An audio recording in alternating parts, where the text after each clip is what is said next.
सर्वप्रथम हा जो 30 ते 60 दिवसाचा पिरियड आहे मित्रांनो, यामध्ये जवळपास मुळांचा विकास खूप होतो. हे जे पानं आता झाडाला याची संख्या खूप वाढते.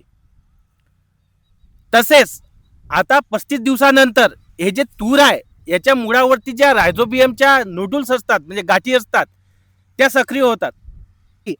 तुम्हाला हे घटक देणं आवश्यक आहे. आता बघा, प्रति एकर आपल्याला काय द्यायचं आहे? 10 किलो मॅग्नेशियम सल्फेट. लक्ष देऊन ऐका.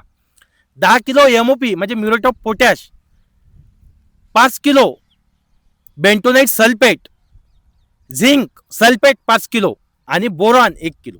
आता हे सर्व गोष्टी आपल्याला द्यायच्या आहे. तर ह्या कशा द्यायच्या मित्रांनो?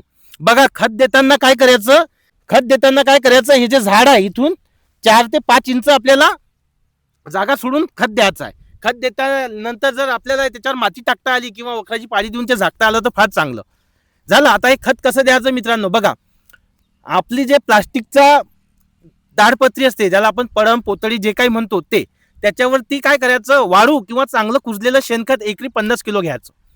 त्याच्यामध्ये सर्वप्रथम 10 किलो मॅग्नेशियम सल्फेट टाकायचा आहे. त्याच्यानंतर एमओपी 10 किलो टाकायचा आहे. त्याच्यानंतर मित्रांनो झिंक सल्फेट आपल्याला टाकायचं आहे 5 किलो. त्याच्यानंतर 5 किलो टाकायचं आपल्याला बेंटोनाइट सल्फेट आणि 1 किलो बोरॅक्स. तर मित्रांनो बोरॉन फार कमी आहे, तर हे एकदम व्यवस्थित तुम्हाला मिक्स करणं आहे. सर्व फावड्यानं तुम्ही एकदम मिक्स करा हे मिश्रण आणि आपल्या पिकाला द्या.